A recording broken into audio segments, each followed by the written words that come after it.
男人惊恐地发现水面下竟然出现了一个巨大的黑影，他本以为只是自己眼花看错了，可突然海浪中出现了一条巨大的触手。然而这并不是经过核辐射转基因的大章鱼，而是一种远古克苏鲁生物。这个生物就是今天要解说的影片名《克拉肯》。这里是驰名电影，带你看懂每部电影里的名场面。现在让我带你一起踏上北极的冰原。此时寒风像刀子一般割过勘探队员的面颊，白茫茫的冰原上，大量爆破设备正在发出沉闷的轰鸣。地质学家安娜紧盯着监测屏幕，突然她皱起眉头，她接到了一个紧急通知，要求立即停止所有工作，返回营地。原来是暴风雪前锋比预计提前了6小时，此刻远处的云层正以肉眼可见的速度聚拢。收到通知的安娜立即下达撤离命令，队员们手忙脚乱地收拾设备，但是所有人都没注意到，一艘俄国潜艇正在这片水域下方隐蔽的巡逻。这部俄罗斯电影最近刚刚上映，这时有人可能会问了，为什么2025年了，俄国还要在水域下方进行秘密巡逻呢？实际上在这部电影中，很多地方都出现了俄美对抗的镜头。自从俄乌战争爆发以来，本就关系一般的俄美关系变得更加微妙。这部电影也能折射出俄罗斯国内民众对政治争端的看法。潜艇里的船员们盯着声纳屏幕上频繁出现的爆破信号，忍不住翻起白眼。这帮搞科研的天天往海里扔炸药，简直比海军演习还闹腾。可话音刚落，声纳设备突然发出刺耳的警报，监测屏上显示潜艇的正前方有高强度的噪音。更令人震惊的是，原本平坦的海床正以惊人的速度隆起，仿佛有什么庞然大物正在苏醒。与此同时，冰面上的安娜发现脚下的冰层开始不正常的震颤，所有显示器瞬间失灵。经验丰富的汤姆二话不说，丢下设备就往回跑，顺便拽起安娜一同跳上雪地摩托。可他们刚发动引擎，周围的冰层就像威化饼干一样碎裂开来。汤姆把油门踩到底，摩托在龟裂的冰面上疯狂漂移。就在他们飞越一道突然隆起的冰面时，身后传来了令人毛骨悚然的碎裂声。等他们回头时，才发现整个营地瞬间被翻涌的海水淹没，没来得及逃跑的队员转眼就消失在冰窟窿里。与此同时，那艘倒霉的俄国潜艇也没好到哪里去，艇身在剧烈晃动中发出令人牙酸的扭曲声，仿佛被某种强大的力量向下拉去。船员死伤无数，经验丰富的艇长在控制室竟然都难求自保，但他拼尽最后力气按下了紧急求救按钮。救援指挥官罗宁接到警报后，立即带队出发，救援潜艇沿着失联信号全速前进。与此同时，安娜和汤姆终于拨通了附近钻井平台的卫星电话，虽然因为网络问题断断续续，但最终两人还是明白了对方的意思。暴风雪让救援直升机无法起飞，他们只能自求多福。两方对于国民的重视直接高下立判。俄罗斯也想让大家认识到这一点，作为一个大国，首先要保证的是民众的安危和利益，甚至可以为此赴汤蹈火，在所不惜。两人好不容易终于撑到了第二天清晨，安娜突然发现冰原上闪烁着微弱的红光，走近才看清是一个俄制潜艇应急浮标。这个发现让两人重燃希望，既然浮标还在发送信号，那他们就应该原地等待救援，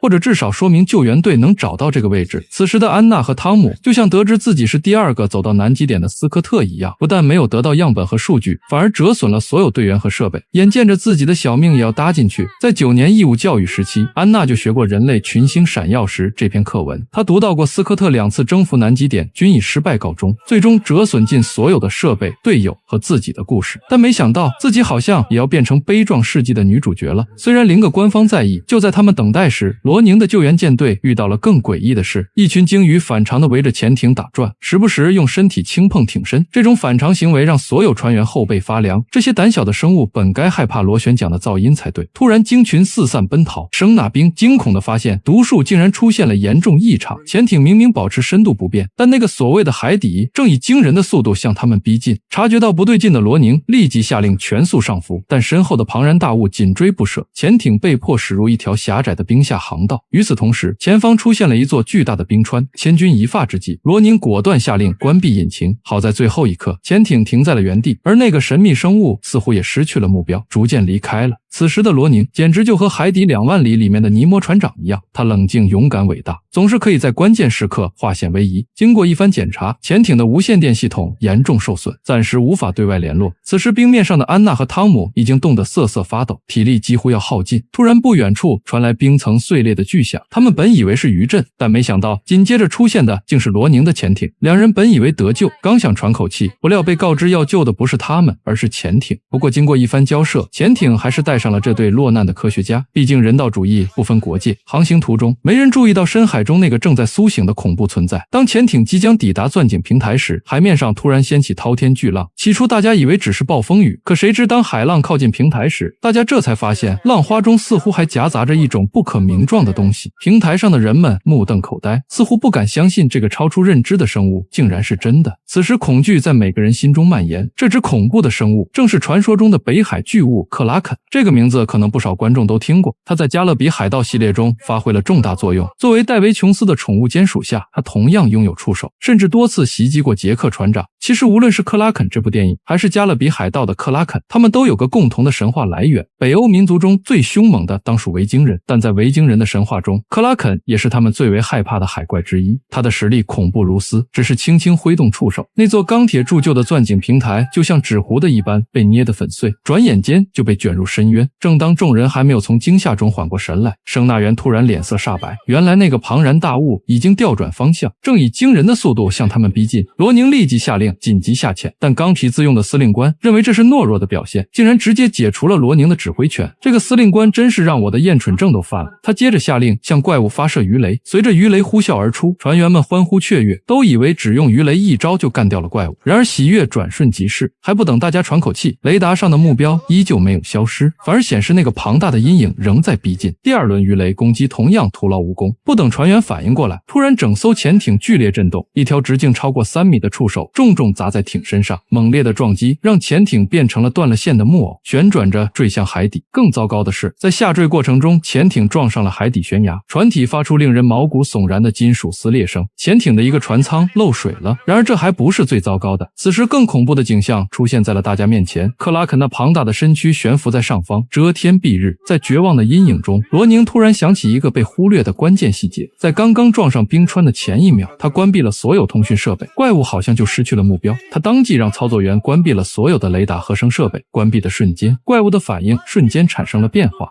Остановить все механизмы и системы, не влияющие на ход управления лодкой. 罗宁的推测是正确的，这头深海巨兽确实是依靠潜艇发出的信号进行追踪，根据信号来反映追踪猎物的设定，其实也是影史上非常经典的设定。比如著名的异形系列，信号无论是作为诱饵还是作为吸引目标，本质上都摆脱不了异形的捕猎技能和人类的探索欲。不过在这里的克拉肯更加聪明，现在他不仅拥有捕猎技能，同时拥有了探索欲，人类在他面前就像有些头脑的虫子。罗宁明白这一点，所以他立即下令重启引擎，同时关闭所有能发出信号的设备，指挥潜艇在挥舞的触手间灵活穿梭。经过数小时的惊险周旋，他们终于摆脱了克拉肯的追击。然而就在潜艇准备返航的时候，通讯突然收到了来自失事潜艇的微弱信号，那艘失踪的潜艇竟然就在海底悬崖的下方。虽然不知道潜艇里还有没有幸存者，但是罗宁决定还是前往救援。万幸的是，这个信号背后没有藏着诱饵，他命令潜艇悬停在悬崖边缘，派出深潜器前往搜救。当深潜器的探照灯照亮海底时，眼前的景象令人毛骨悚然，整个海床散落着无数战舰残骸，旧时的金属骨架在灯光下泛着诡异的光泽，密密麻麻的残骸遍布了整个海床。在这片海底坟场中央，那艘失事潜艇静静躺着，艇身被撕开一个巨大的裂口。看到这幅希望渺茫的景象，驾驶员想要撤离，但是罗宁仍然坚持让深潜器完成对接，即使是带回战友们的遗体，也好过让他们永远沉睡在这片被诅咒的海域。在中国人的观念中，死后讲究落叶归根，而在俄罗斯人的观念中，死亡则是尘归尘，土归土。但不同民族之间对于战友亲人的责任感都是一样重，无论怎样要让同胞回家。深潜器缓缓靠近残破的潜艇，准备执行这场近乎自杀的救援任务。在罗宁的坚持下，深潜器缓缓与失事潜艇完成对接，随着舱门密封圈发出沉闷的咔嗒声，船员们屏住呼吸，紧接着用力敲击潜艇外壳。不料死一般的寂静在深海中蔓延，连一丝回声都没有。船员以为潜艇里的士兵全部阵亡了，他打开了舱门，想看看里面的情况，可谁知舱门打开，里面却连一个人影也没有。Капитан второго ранга.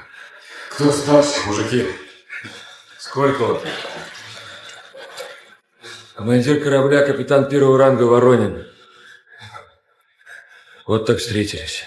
原来，在潜艇遭遇袭击的危急时刻，经验丰富的舰长果断下令，让全员撤往相对完好的船头舱段。这个明智的决定让大部分船员奇迹般的存活了下来。当罗宁得知这个好消息，他立即组织展开分批救援。由于深潜器容量有限，所以首批转移的都是重伤员。临行前，驾驶员特意在潜艇外壳安装了定位信标，可谁都没想到，这个救命的装置反而成了催命符。信标启动的电磁波在深海中如同黑夜里的明灯，瞬间吸引了那个庞然大物的注意。不料此时的潜艇内部没人注意到庞然大物的身影，舰长正指挥技术人员启动自毁程序，他们必须赶在美军打捞前销毁机密设备。其实在这里我有一个疑问，当他们下沉到悬崖下方的时候，看到的明明是一副海底坟场的景象，各处都是舰艇的残骸，这说明这片海域没有多少人能够幸运地活着出来。但就在这样一片危险的海域，俄方潜艇都要销毁证据来避免美军打捞，真是让人细思极恐。一队船员穿过扭曲的走廊，向发动机舱艰难前进。与此同时，在悬崖上方的救援潜艇里，安娜正熟练地为伤员处理伤口。她刚刚找来酒精棉布为伤员包扎，却突然发现整个舱室安静得可怕。雷达屏幕上面那个巨大的阴影正以惊人的速度向他们逼近。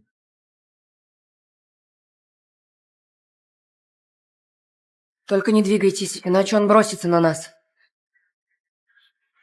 Господи, боже ты мой.